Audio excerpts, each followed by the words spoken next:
রাখো, তোমরা সংঘবদ্ধভাবে আল্লাহর রাজ্যকে আঁকড়ে ধরো এবং পরস্পর বিচ্ছিন্ন হয়েও না। প্রত্যেকটা ইসলামী দলের স্লোগান এইটা, অথচ ওরা সংঘবদ্ধ হবে না, ঠিক কি না? মানে এরা আজীবন স্লোগান দিয়ে যাবে। মানে এর অবস্থাটা হইল যে গার গন্ধে বাঁচা যায় না, নাম রেখেছে আতর আলী। হ্যাঁ, তো এরকম হওয়া যাবে না। আমরা ইসলামের জন্যে, কোরআনকে ঘিরে, আল্লাহ তার রাসূলকে ঘিরে ঐক্যবদ্ধ হব না, হব না? মুসলমানে মুসলমানে দ্বন্দ্ব করা চলবে না, সীসা ঢালা প্রাচীর হবে, কখনো তা টলবে না। তবেই শান্তি পাবে, অশান্তি দূর হবে, তবেই শান্তি পাবে, অশান্তি দূর হবে। কেউ আর মুসলমানের বাজে কথা বলবে না, কথা কয় না। মুসলমানে মুসলমানে দ্বন্দ্ব করা চলবে না, সীসা ঢালা প্রাচীর হবে, কখনো তা টলবে না। কে আওয়ামী, কে বিএনপি, কে জামাত ইসলাম, এটা আমাদের নয় পরিচয়, মুসলিম মোর নাম। কে আওয়ামী, কে বিএনপি, কে জামাত ইসলাম, এটা আমাদের নয় পরিচয়, মুসলিম মোর নাম। এ কথা মানলে পরে শান্তি আসবে ঘরে, এ কথা মানলে পরে শান্তি আসবে ঘরে।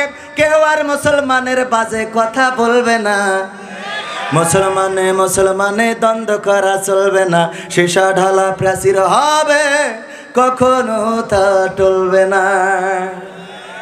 মাঝাবের লড়াই যদি চলে, শান্তি আসবে না রে ভাই কোনই কৌশলে। কওমিয়া আলিয়ার মাঝে লড়াই যদি চলে, শান্তি আসবে না রে ভাই কোনই কৌশলে। ঐক্যবদ্ধভাবে থাকলে শান্তি পাবে, ঐক্যবদ্ধভাবে থাকলে শান্তি পাবে, এছাড়া শান্তি পাবার রাস্তা কভু মিলবে না। কথা এরম আসতে কয়।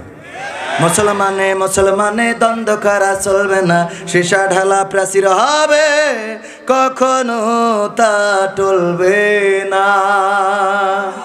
রাজি আছেন? রাজি আছেন? নির্বাচনের গরম হাওয়া লেগেছে, কি নির্বাচনের গরম হাওয়া লেগেছে। শার্টকোট সব রেখে ঘরে, পাঞ্জাবি আর টুপি পরি, ভোটের তরে রাস্তায় আজ নেমেছে নেমেছে। 5টা বছর যদি ভালো কাজ করে, তাইলে ভোটের সময় টুপি পরি আর পাঞ্জাবি পরি দৌড়ইনো লাগে না। 5 বছর তুমি তিরানের চাইল ছেড়ি খাবা, 5 বছর তুমি বিধবা ভাতার কাঠ প্রবাসীর বউকে দুবা। আছে না নাই? প্রবাসীর বউর বিধবা ভাতার কাঠ করে দিয়েছে। জিজ্ঞেস করেছে মেম্বার সাহেব, তুমি এ কাম করলি কেন? তো প্রবাসে থাকে ওর স্বামী। তা বলছে, ওরে ভাই তুই তো জানিস নি, প্রবাসে থাকা আর মরি যাওয়া সমান কথা। জায়গা খুঁজি ভাও। ঠিক আছে তো। হ্যাঁ, 5 বছরের ভালো কাজ করলে। আমার চেয়ারম্যান সাহেব পিছনে বসে আছে তো, বেশি ক্ষতি পাচ্ছি না। কলি মনে করবেন সব আমার করছে, আমি কিন্তু আপনার করছি না। আর আপনি কবে ঝাড়ি খাইছেন আমি দেখিস নাকি? আমি কোনোদিন দেখিও নি, আর দেখলেও তাই কব নাকি? কোনোদিনও কব না, ইনশা আল্লাহ। নির্বাচনের গরম হাওয়া লেগেছে, শার্টকোট সব রেখে ঘরে, পাঞ্জাবি আর টুপি পরি, ভোটের তরে রাস্তায় আজ নেমেছে নেমেছে। নির্বাচনের গরম হাওয়া লেগেছে। কাউকে এখন ধরবে হাতে, কাউকে ধরবে পাই, বুড়ো চাচার বলবে ডেকে তুমি আমার ভাই।